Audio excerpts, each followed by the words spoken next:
விரைவான கட்டுமானத்திற்கு ரெனகான் ராபிட் வால்.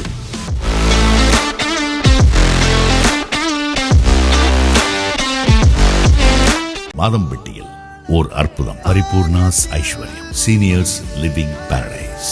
போன் 9943299940. இனிமே கண்ணை மூடிட்டு கடலை எண்ணெய் வாங்கலாம். ஏன்னா மந்த்ரா கடலை எண்ணெய் இதயத்தின் தயாரிப்பு. சாணக்கியாவின் 5ஆம் ஆண்டு விழா அரசியல் அனல் பறக்க தேர்தலுக்கு திசை காட்டும் அதிரடி நிகழ்ச்சி மார்ச் 16 சனிக்கிழமை மாலை 5 மணிக்கு the music academy, Royapettah, Chennai.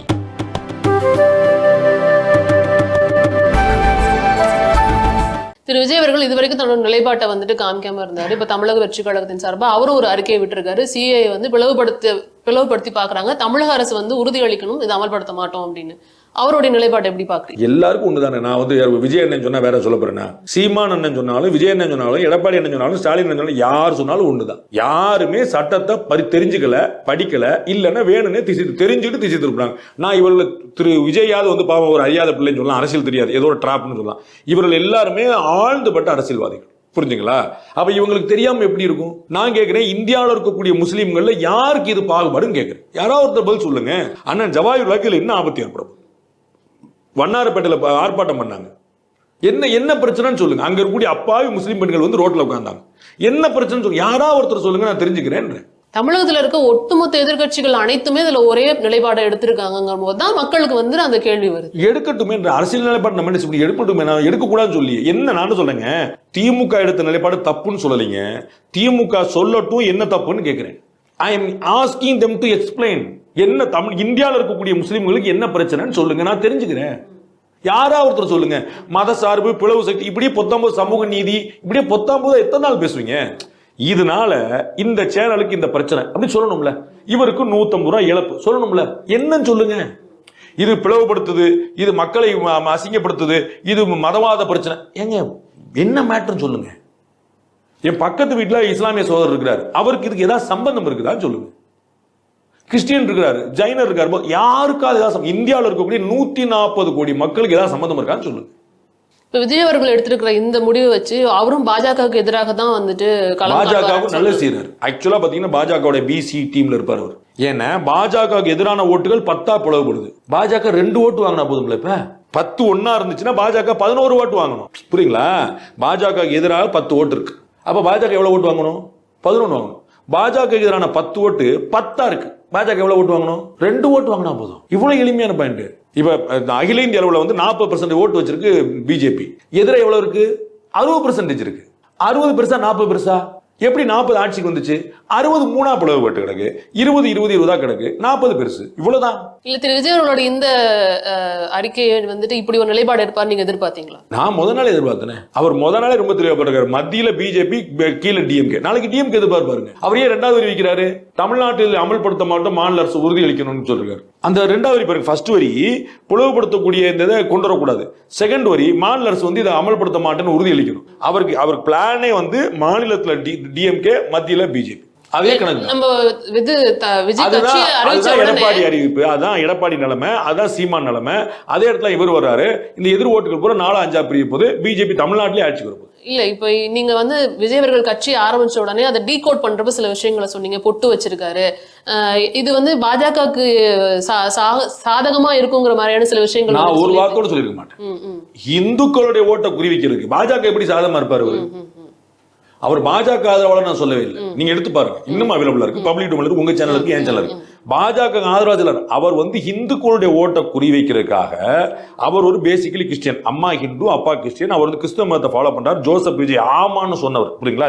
அது குறையில்லை. அது வந்து நம்முடைய சந்தோஷமா என்னுடைய சகோதரர்கள் தான். ஆனா ஒரு பர்பஸ்ஃபுல்லா அந்த லெட்டர் ஹெட்ல அந்த போட்டோ வச்சதுக்கு வந்து ஒரு பர்பஸ். புரியுங்களா? திரு எடப்பாடி பழனிசாமி இப்பெல்லாம் உபயோகிக்க வைக்க மாட்டாரு.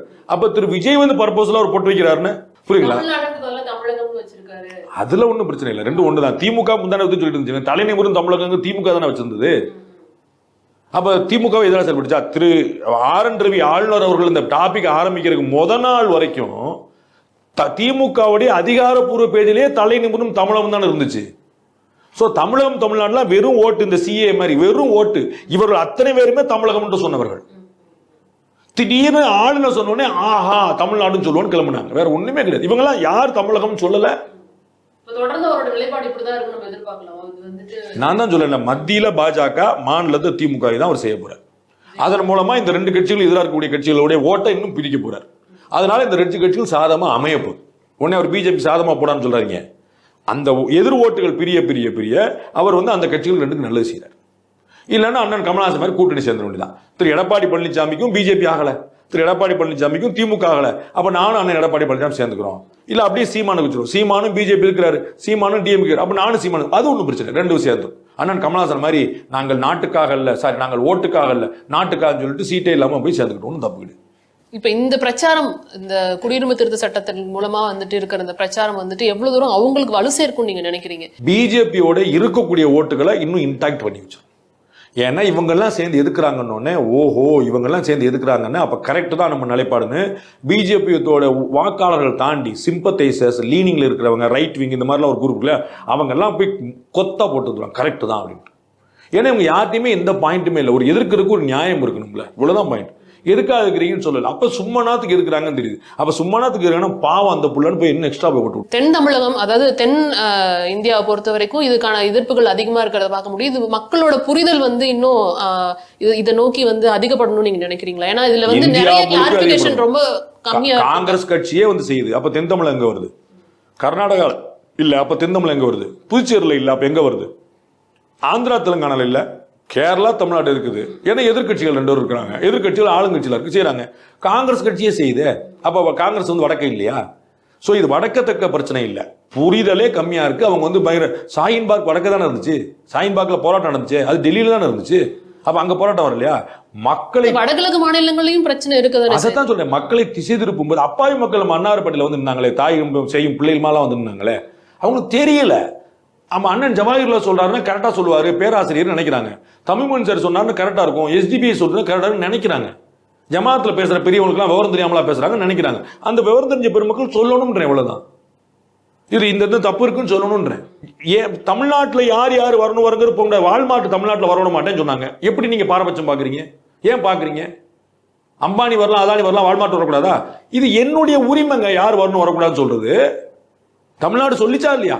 திமுக அதிமுக வால்மார்ட் வரணும் மாட்டேன், என்ன பாரபட்சம் இல்லையா? மனசாட்சி வேண்டாமா உங்களுக்கு? முதலீடு தானே. அப்ப வந்துச்சுன்னா 100 பேருக்கு வேலை கிடைக்கும்ல, ஏன் விட மாட்டேன்னீங்க? சில்லறை வர்த்தகத்தில் அந்நிய முதலீடு ஏன் எதிர்த்தீங்க? ஏன் உரிமை அதனால எதிர்த்தேன், இவ்வளவுதான் பாயிண்ட். உங்களுக்கு புரியுதா?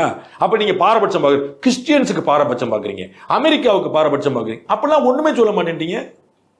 அது பெருமையா பேசுறீங்க, நாங்க அந்நிய முதலீட்டை அனுமதிக்க மாட்டோம். பெருமையா பேசுறீங்க, அனுமதிக்க வேண்டியதானே. அங்கிருந்து 100 பேர் வந்தா செலவா லாபமா? நீங்க சும்மா ஒரு இந்தியாவோட பொருளாதார கணக்கா 100 பேர் நமக்கு புதுசா வந்தாங்க, லாபமா செலவா? அப்ப அந்நிய முதலீடு வந்தா நட்டமா செலவா? நட்டமா லாபமா? அப்ப லாபம் வரக்கூடியதை அனுமதிக்க மாட்டேன்னு சொல்வீங்க, செலவழிக்கக்கூடியதை அனுமதிக்கணும்னு சொல்வீங்க. உங்க என்ன லாஜிக் இருக்குது? ஒவ்வொரு தலைவர் வீட்டுல எவ்வளவு பேர் குடியிருக்கலாம்? 10 பேர் உள்ள விட்டுருமா? சம்மதிப்பாங்களா? அப்ப அவங்க வீட்டுல யார் வரணும் வரக்கூடாது சொல்லுவாங்கல்ல. இவ்வளவுதான் பாயிண்ட். இந்தியாவுக்குள்ள யார் வரணும்? எப்பயுமே இந்தியாவுடைய கதவுகள் திறந்திருக்கின்றன, யாருக்கும் குடியுரிமை மறுக்கப்படுவதில்லை. 2014 டிசம்பர் 31க்கு பிறகும் கொடுக்கப்பட்டிருக்கிறது. இதே 3 நாட்களை சேர்ந்த முஸ்லிம்களுக்கும் கொடுக்கப்பட்டிருக்குது, இதே காலகட்டத்திலையும் கொடுக்கப்பட்டிருக்குது. என்ன பிரச்சனை உங்களுக்கு? இது ஒரு special act for a special purpose, இவ்வளவுதான். மாற்றுத்திறனாளிகளுக்கு கொடுப்பது ஒரு சிறப்பு சலுகை போல. ஏன் கொடுக்குறீங்கன்னா, இப்ப அவங்களுக்கு முடியல, அவங்களுக்கு ஒரு பர்பஸ் இருக்குது, அவங்களுக்கு பாவம் கஷ்டப்படுறாங்க, அவங்களுக்கு கொடுக்கணும், அவ்வளவுதான். இதுக்கடுத்து உங்களை புறக்கணிக்கிறவங்க கிடையாது. பட்டியலத்தவருக்கு இடஒதுக்கீடு கொடுத்தா உங்களை புறக்கணிக்க நீங்க சண்டை போயிடணும்ல. நீங்க ஏன் சண்டைக்கு போல? உங்களுக்கு 1000 ரூபாய் கொடுத்தா நான் சண்டைக்கு வரணும்ல. எனக்கு 1000 ரூபாய் கொடுங்க, என்ன அந்தமா கொடுக்குறேன், எனக்கு நான் ஏன் சண்டைக்கு போல? there is a purpose. இவ்வளவுதான் பாயிண்ட். அப்ப தமிழ்நாடு அரசு பாரபட்சமா நடத்துதா இல்லையா? பெண்களுக்கு 1000 ரூபாய், ஆண்களுக்கு 1000 ரூபாய் கிடையாது. அப்ப ஆண்களை பாரபட்சமா நடத்துதா இல்லையா? சொல்லுங்க. மாற்றுத்திறனாளி 4% இடஒதுக்கீடு, அப்ப மற்றவர்கள் இடஒதுக்கீடு இல்லைன்னு சொல்லுதா இல்லையா? பட்டியலத்தவர்களுக்கு இடஒதுக்கீடு 19% பழங்குடியினர் சேர்த்து, அப்ப மற்றவர்கள்லாம் புறக்கணிக்கப்படுறாங்களா? சோ கால்டு முற்பட்ட பிரிவினருக்கு இடஒதுக்கீடே கிடையாது. அது யாராவது பேசியிருக்கீங்களா? அப்ப இது அரசாங்கத்துடைய முடிவு, இது நாட்டுடைய உரிமை. நம்ம என்ன செய்யணும், எது செய்யக்கூடாதுன்னு சொல்லணும். ஒரு தடவைக்கு 4 தடவை யோசிச்சு சொல்றோம். காங்கிரஸ் கட்சி உட்கார்ந்து இலங்கை தமிழருக்கு கொடுக்க கூடாதுன்னு சொல்லி அதை யாரும் கேட்க மாட்டீங்க. பிஜேபி செய்யலன்னா நீ இலங்கை தமிழருக்கு செய்ய, நீ தான் வடக்கத்திக்கார கட்சி ஆச்சே, நீ தான் வேட்டி கட்டி தமிழர் கொண்ட கட்சி ஆச்சு, செஞ்சிருக்க வேண்டியதானே. நீங்க திமுக ஆட்சியில் இருந்துச்சாலே 2014 வரைக்கும் இலங்கை தமிழர்கள் எப்போ வந்தாங்க? அந்த கேள்வி வந்துட்டு ரெண்டு தரப்புமே வைக்க வேண்டிய கேள்விதான். இப்ப நீங்க சொன்னதுக்கு அப்புறம் எல்லா தரப்பும் வைக்க வேண்டிய ஒரு இடத்துல தான். 2014 வரைக்கும் மத்தியில பண்ணலன்னா நீங்க ஏன் பண்ணாம இருக்கீங்கங்கறதா இப்ப கேள்வி. அவங்க ஏன் பண்ணல, அதனால தான் பண்ணாம இருக்காங்க. அவங்க ஏன் பண்ணலன்னு கேளுங்க. அவங்க ஏன் பண்ணலன்னு கேட்க தயாராவும் கேளுங்க. அவங்க அராஜகத்தினால நாங்க பண்ணலன்னு சொல்லட்டும். பாஜக நான் தப்பு திட்டுறேன். இல்ல அவங்க ஏன் பண்ணலங்கறத கேட்கறதுக்கும் தயாரா இருக்கும். இவங்க ஏன் அதை பண்ணாம கேட்கவே மாட்டீங்க. இவங்களால முடியுங்கிறப்ப அதை ஏன் பண்ணாம இருக்கு? அவங்க பண்ணதுல ஒரு நியாயம் இருக்கு, நான் புரிஞ்சுக்கிறேன். அதே நியாயத்தினால இவங்க பண்ணலன்னு நான் சொல்ல வரேன். அதான் அவங்க கேளுங்கன்றேன். என்னங்க நீங்க ஆட்சியில் உட்கார்ந்து ரொட்டி என்ன போய் கேட்டேன், நான் ஒரு பாவமா இல்லையா உங்களுக்கு? அண்ணன் சிதம்பரத்தை போய் கேளுங்க, பக்கத்து தெருல தான் இருக்கிறாரு. போய் கேளுங்க, நல்ல தமிழ் பேசுவார், பியூட்டிஃபுல்லா தமிழ் பேசுவார். கேளுங்க சார், நீங்க ஹோம் மினிஸ்டரா இருந்தீங்களே, உங்க கூட 2014 வரைக்கும் டிஎம்கே அலையன்ஸ்ல இருந்துச்சு. இலங்கை தமிழர்கள் பிரச்சனை 2009லயே முடிஞ்சு போச்சு. 2014 வரைக்கும் நீங்க கொடுத்துருக்கலாம்ல சார். எந்த தேசிய கட்சிகள் வந்தாலும் இலங்கை தமிழர்கள் புறக்கணிக்கப்படுவார்கள். திராவிட கட்சி ஆட்சியில் இருக்கும்போது ஆட்சின்னு கேளுங்க. சரி, எந்த காங்கிரஸ் பிஜேபி விட்டுருங்க. 25 வருஷம் டிஎம்கே சென்ட்ரல்ல ரூலிங் பார்ட்டியா இருக்கு. 25 வருஷம் கேபினெட்ல நீங்க கேக்குறது நியாயமாவே இருந்தாலும், ஆமா அவங்க தப்பு பண்ணிட்டாங்க அப்படின்னு நியாயமாவே இருந்தாலும், இவங்க தப்பு பண்ணாமலே சொல்லலையே. நீங்க என்னங்க மாத்தி மாத்தி, நான் எங்க தப்பு பண்ணாங்கன்னு சொன்னேன்? நான் அவங்க ஏன் பண்ணலன்னு கேக்குறேன். ஏன் பண்ணலன்னா தப்பு பண்ணாங்கன்னு சொன்னமா? ஏன் பண்ணலையோ அதே நாள் தான் இவங்களும் பண்ணல. பிஜேபி தமிழர் விரோத கட்சி, பிஜேபி வடக்கத்தி கட்சி, பிஜேபி இந்துத்துவ கட்சி. அவங்க செய்யல. எல்லாரும் சொல்லிட்டீங்களா, சூப்பர். நீங்க ஏன் செய்யல? நீங்க தமிழர் கட்சி, திராவிடர் கட்சி, திராவிட மாடல் கட்சி, வேட்டி கட்டிய தமிழர் மத்திய அமைச்சராக இருந்திருக்கிறாரு, ஹோம் மினிஸ்டரா இருந்திருக்காரு. நீங்க கூட்டில் இருந்திருக்கிறீங்க, இன்னைக்கும் கூட்டில் இருக்கிறீங்க. பாருங்க, கூட்டில் இருந்த அதிமுக வேற பேச ஆரம்பிச்சிருச்சு. உங்க கூட்டில் ஒருத்தர் கூட மாத்தி பேசல. சொல்லுங்க ஏன் கொடுக்கல? 2014 மே மாசம் வரைக்கும் ஆட்சியில் இருந்த திமுக காங்கிரஸ் கூட்டணி ஏன் இலங்கை தமிழர்களுக்கு கொடுக்கவில்லை? நான் உங்களுக்கு சொல்லிட்டேன். 2012 இவங்க ஸ்டாண்டிங் கமிட்டி தீர்மானம் போட்டு கொடுக்க முடியாதுன்னு சொல்லிட்டாங்க. ஏன் கொடுக்க முடியலன்னு சொல்லுங்க. கேளுங்க, திமுக யாராவது பெருமக்களை போய் கேளுங்க, யாராவது கேளுங்க. நான் அந்த பதில வாங்கிட்டு திமுக வாழ்க காங்கிரஸ் வாழ்க நான் சொல்லிடுறேன். எனக்கு எந்த தயக்கமும் இல்லை. அவர்கள் ஒரு நியாயமான காரணம் சொல்லி பாஜக சொல்லணும்னா பாஜக ஒளியும் சொல்லிடுவோம். அவங்க ஒரு நியாயமான காரணம் சொல்லி அதனால தான் கொடுக்க முடியல, அதே காரணம் தான் அவங்களுக்கு. அப்ப நம்ம என்ன செய்ய முடியும்?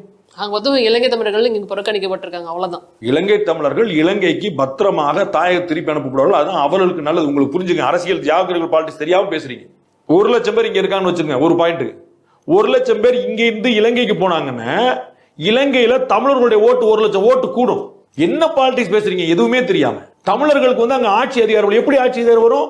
எல்லாரும் 2009 இல்ல நான் என்ன கேக்குறேன், வாழ முடியலன்னா அகதிகளா இருக்காங்கங்கறப்ப அது எங்க அகதிங்கிறது தற்காலிக நிலைமைங்க. காலம்புற சாகரவங்க அகதியாவா இருக்கணுமாங்க? திரும்ப தாய்மொழி அவரோட நிலம் இருக்குங்க. அவங்க அகதிகளா வச்சுக்க வேணாம், அவங்களுக்கு குடியுரிமை கொடுங்கங்கறதானே நம்மளோட கோரிக்கையா இருக்கு. அதாவது நீங்க திருப்பி அனுப்புறதுல ஒரு நியாயம் சொல்றீங்கங்கறப்ப ஒருத்தருடைய வீடு பறி போயிருச்சுங்க, அங்க அடிச்சு தோத்துறாங்க, ஓடி வந்துட்டாருங்க. அவருக்கு திரும்ப வீடு கொடுக்கணுமா? எங்கேயாவது குடிசை போட்டு கொடுக்கணுமா? திருப்பி வீடு கொடுக்கணும்னா அப்ப இதுக்கு முன்னாடி அங்க இருந்து வந்தவங்களே அது மாதிரி அனுப்பிச்சு வைக்கலாமே சார். அப்படிதான் அனுப்பணும்ன்றேன். அப்ப மத்த நாடுகள்ல இருந்து வந்தவங்களே அனுப்பிச்சு வைக்கலாம். ஆமா, ஏற்கனவே சொன்ன பேட்டில அவங்களுக்கு மட்டும் நம்ம குடியுரிமை கொடுக்கணும். இது பாரபட்சம் காக்கிற மாதிரி தானே இருக்கு. அதுதான் இப்ப அந்த கட்சியை விட்டுறலாம். பாரபட்சம் நான் நிறைய பேசிட்டேன். திரும்ப பேசிட்டு ஒரே மேட்டர் சொன்னா மக்களுக்கு போர் அடிச்சிட போது. இந்திரா காந்தி அவர்கள் ரொம்ப தெளிவா சொல்றாங்க, பங்களாதேஷ் போரின் போது இதே போல 1 லட்சம் பேர் வந்திருக்காங்க. அத்தனை பேருமே முஸ்லீம்கள். இந்திரா காந்தி அம்மா போரை நடத்தியவர்கள் சொல்றாங்க, அத்தனை பேரையும் திருப்பி அனுப்பிடுவேன். ஏன் இப்ப முஸ்லீம் விரோதமா? ஏன்ட்ட 140 கோடி பேர் உட்கார்ந்துருக்கான். இவனை நான் சரி பண்ணணும். இன்னொரு 1 லட்சம் பேர் நான் வச்சுக்கிட்டேன். இன்னொரு 1 லட்சம் பேர் இலங்கையில இருந்து 1 லட்சம், பங்களாதேஷ்ல இருந்து 1 லட்சம், பாகிஸ்தான்ல இருந்து 1 லட்சம். என்ன ஆகுதுப்பா? என் பிள்ளைக்கு நான் சோறு போட முடியாம உட்காந்துருக்கேன். லாங் வேட்டுக்கோ அவனை எல்லா உறுப்பிலையும் வச்சுன்னா என் பிள்ளைக்கு தானே பங்கு குறையுது. இவ்வளவு இன்னும் சொல்ல போனால் இலங்கை தமிழர்களுக்காக நீங்கள் உண்மையிலே பச்சதாகப்படுகிறீர்கள் சொன்னால் இலங்கை தமிழர்களை இலங்கையில் மறுகுடியேற்றம் செய்யணும். அவங்க வீட்டை கூடு, அவங்க காணியை கூடு, அவங்க விவசாயம் பார்க்க கூடு, அவங்களுக்கு வேலை பண்ண அங்க சொல்லணும். அங்க 1 லட்சம் பேர் வந்துச்சுன்னா ஒரு 4 எம்பி சீட்டுங்க. தெரியுமா உங்களுக்கு? 4 எம்பி சீட்டு. எப்படி சம்பந்தன் எதிர்கட்சி தலைவராக இருந்தார், இப்ப எப்படி ஒரு தமிழர் எதிர்கட்சி தலைவர் இருக்க முடியல? ஏதாவது யோசிக்கிறீங்களா? அங்க இருக்கிற தமிழர் பூரா ஆஸ்திரேலியா, கனடா, இந்தியா ஓடி வந்துட்டான். எப்படி அங்க ஓட்டு போடுவா? சிங்களர் மட்டும் தான் பாக்கி இருக்கான். சிங்கள ஆட்சி, எதிர்கட்சி சிங்களம், ஆளுங்கட்சி சிங்களம். மைத்ரிபால சிறிசேனா, ரணில் விக்ரமசிங்கே, இவர் மஹிந்த ராஜபக்சே அப்படிதான் ஓடிட்டு இருக்கு.